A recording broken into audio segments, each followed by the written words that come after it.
சைவம் அசைவம் என திமுக பொதுக்குழுவில் சுட சுட 48 வகையான உணவுகள் தற்போது ரெடியாகிட்டு வருது.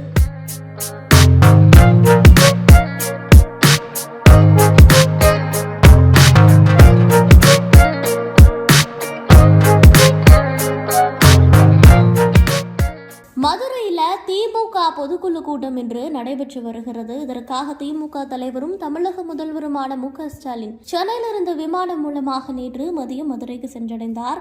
அதன்படி விமான நிலையத்திற்கு வந்த முதலமைச்சர் மு.க. ஸ்டாலினுக்கு அமைச்சர்கள் உட்பட பல்வேறு தரப்பினருமே உற்சாக வரவேற்பு அளித்தார்கள். இந்த நிலையில இன்று திமுக பொதுக்குழு தொடங்கியுள்ள நிலையில இந்த பொதுக்குழுவில் 33 தீர்மானங்கள் திமுக சார்பாக நிறைவேற்றப்பட்டு வருகிறது.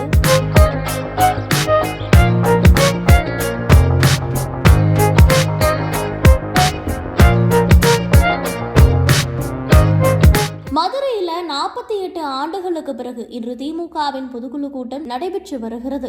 மதுரையில் இதற்காக பிரம்மாண்ட விழா மேடை அமைக்கப்பட்டிருக்கிறது. குறிப்பா சொல்லணும் அப்படின்னா சென்னை அண்ணா அறிவாலயத்தை போல இந்த செட் அமைக்கப்பட்டிருக்கிறது.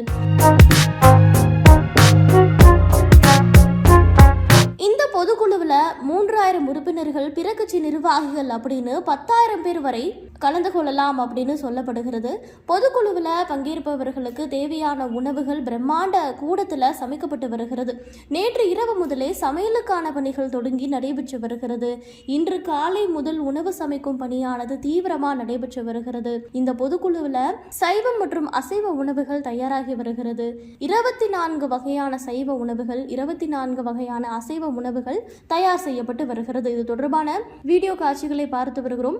சைவத்தை பொறுத்தவரை குல்கந்து பர்ஃபி, பனங்கற்கண்டு மைசூர்பா, கதம்ப பொரியல், உருளைக்கிழங்கு காரக்கறி, சவ் சவ் கூட்டு, சைவ சிக்கன் வறுவல், சைவ மீன் ஃப்ரை, வெண்டைக்காய் fry, cauliflower chilli, veg cutlet, பருப்பு வடை, சப்பாத்தி, சிப்பி காளான் குழம்பு, வெஜிடபிள் பிரியாணி, ஆனியன் தயிர் பச்சடி, வெள்ளை சாதம், பருப்பு பொடி பிளஸ் நெய், சாம்பார், எண்ணெய் கத்திரிக்காய் காரக்குழம்பு, தக்காளி ரசம், சேமியா பால் பாயாசம், அப்பளம், தயிர், இஞ்சி புளி ஊறுகாய் ஆகியவை இடம்பெற்றிருக்கிறது.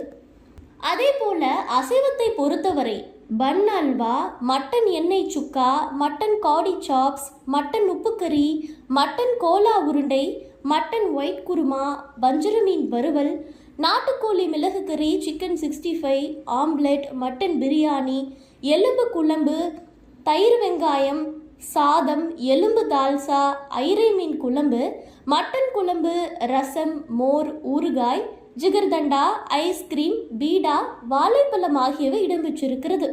மேலும் இந்த பொதுக்குழு கூட்டத்திற்கு வருகை தருபவர்களுக்கு முக்கிய விருந்தினருக்கு மதிய உணவு பரிமாற கேரள மாநிலம் பாலக்காடு பகுதிகளிலிருந்து 600க்கும் மேற்பட்ட பெண்களை அழைத்து வந்திருக்கிறார்கள்.